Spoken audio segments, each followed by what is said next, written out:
तो दोस्तों आज मैं आपको ओरिएंट सीरीज़ का एपिसोड 2 का स्टोरी एक्सप्लेन करने वाला हूँ।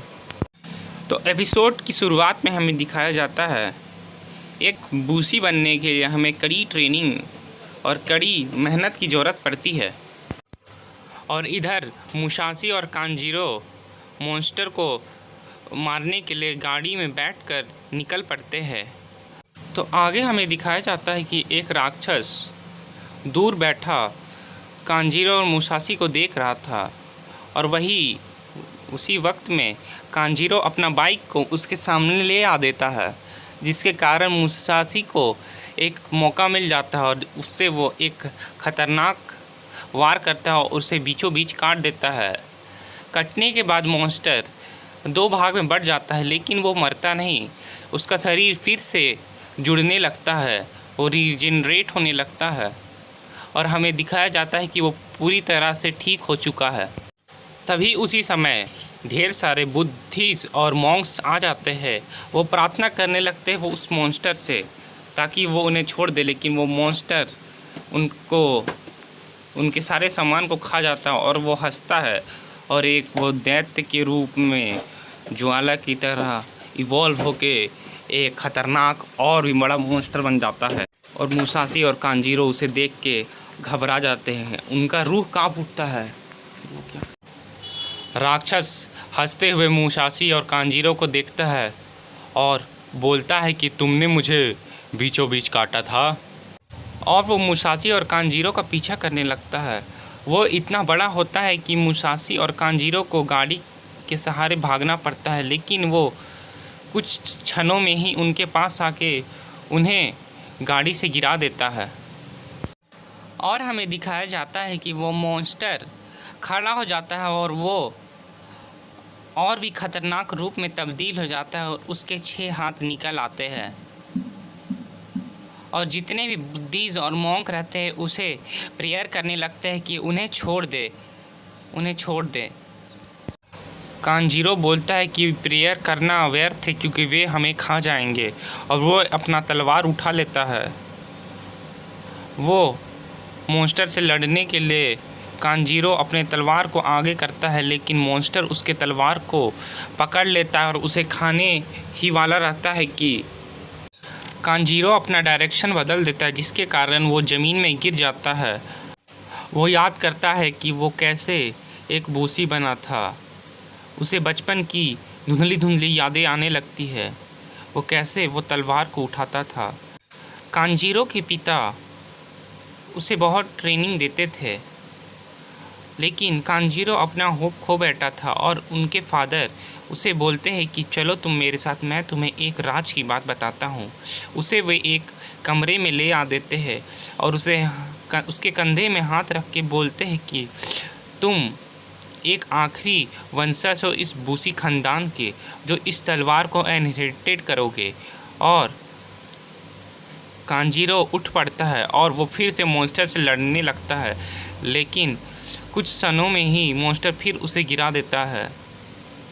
जब वो गिर जाता है तो मॉन्स्टर उसके तलवार को पकड़कर खा जाता है। खाने के बाद मॉन्स्टर और भी ताकतवर हो जाता है, क्योंकि जो बूसी का तलवार होता है वो बहुत ही यूनिक और बहुत ही रेयर होता है। मुसाशी मॉन्स्टर के ऊपर चढ़ जाता है और अपना हथियार निकाल के उस पे कई वार करता है। वार करने के बाद ये होता है कि उसका जो कवच वाला शरीर था वो टूट जाता है और वही एक जगह पे वो बहुत सारे प्रहार करता है, जिससे उसका पेट फट जाता है। पेट फटने के बाद मुसाशी उसके अंदर घुस के कांजीरो का तलवार को निकाल देता है और वो उतर के नीचे कांजीरो को उसका तलवार वापस से सौंप देता है और बोलता है कि इस तलवार का अच्छे से ध्यान रखो। उसकी दूसरी तरफ हमें दिखाया जाता है कि एक धुआं सा उठता है और कांजीरो और मुसाशी बहुत घबरा जाते हैं और एक बड़े बिल्डिंग से ज़मीन के नीचे से ढेर सारे बूसी गाड़ी में सवार होकर निकलते हैं। वे बूसी के ट्रूप्स थे जो मॉन्स्टर को ख़त्म करने के आए थे, जिसका नाम केंसिन था। और वे इशारा करते हैं कि मॉन्स्टर वहाँ है और वे वहाँ पे चले जाते हैं। कांजीरो और मुसाशी को लगता है कि वो हमें मारने आए हैं, लेकिन वैसा नहीं होता। ट्रूप्स उनके बगल से गुजर के निकल जाते हैं और ट्रूप्स अपना एक खतरनाक मूव यूज़ करते हैं जिसका नाम होता है बैंड ऑफ बूसीज। वे आसमान में उड़ जाते हैं और बाकी जो ट्रूप्स रहते हैं वे कांजी और मुसाशी को बोलते हैं कि तुम आगे इस रास्ते से हट जाओ, क्योंकि अब यहाँ बहुत ही खतरनाक मुकाबला होने वाला है। और मॉन्स्टर उधर पूरी तरह से ठीक हो जाता है और वो फिर से हंसने लगता है। उसे हंसता देख कांजीरो और मुसाशी बोलते हैं कि हमने तो इसे मार दिया था और ये अब फिर से खड़ा हो चुका है। ट्रूप्स के लीडर बोलते हैं कि मुसाशी को कि अब तुम हट जाओ, क्योंकि अब हम ये फाइट को संभालेंगे। और उधर मॉन्स्टर और भी खतरनाक रूप में आ जाता है और वो एक खतरनाक वार करता है। मॉन्स्टर अपने हाथों से उन पे आँख की बौछार कर देता है, लेकिन मुसाशी फिर से खड़ा हो जाता है और बोलता है कि हमें इनसे लड़ना चाहिए, क्योंकि ये हमारा शिकार था। हम पहले इन बूसी ट्रूप से आए थे और ये सारा क्रेडिट हमसे छीन लेंगे, हमें लड़ना होगा। इतना ही बोल के मुसाशी उस पे खतरनाक वार करता है और बोलता है कि हमें अपना बचपन का ख्वाब को ऐसे मिटने नहीं देना चाहिए, हमारा प्राइज़ है, हम इसे लेंगे।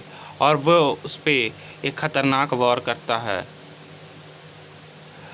दोनों के बीच बहुत घमासान युद्ध होता है और बुद्धिस्ट बोलते हैं कि तुम पागलपंती कर रहे हो, तुम हट जाओ वहाँ से, तुम नहीं मार सकते। लेकिन अकेले मुसाशी उनसे लड़ने लगता है और वो उसे बहुत ही घायल कर देता है। और हमें ट्रूप्स का लीडर को दिखाया जाता है जो बोलता है कि अब हमें यहाँ इंटरफेयर नहीं करना होगा, क्योंकि ये बच्चा अकेले ही इसे मार देगा। और उनके कई दोस्त आ जाते हैं, बोलते कि वो अकेला लड़ रहा है उससे, तो बोलता है कि उसमें कुछ बात है, वो मुझे विश्वास है कि वो ज़रूर उन सबको मार देगा अकेले। और आगे बताते हैं कि मुसाशी अब तक उससे लड़ रहा था, वे मॉन्स्टर को इतना बुरी तरह से मारा था कि उसका हाल बेहाल हो गया था। और उधर ट्रूप्स के लीडर बोल रहे थे कि क्या हमें मुसाशी को अपने स्क्वाड में ज्वाइन करवाना चाहिए, क्योंकि ऐसा काबिल योद्धा हमें अभी कहीं नहीं मिलेगा जो अकेले इस मॉन्स्टर से लड़ रहा। वे डिसाइड कर लेते कि हमें मुसाशी को अपने स्क्वाड में ज्वाइन करना चाहिए। और एपिसोड यहीं ख़त्म हो जाता है। अगर आपको वीडियो अच्छा लगा है तो प्लीज़ सब्सक्राइब करें।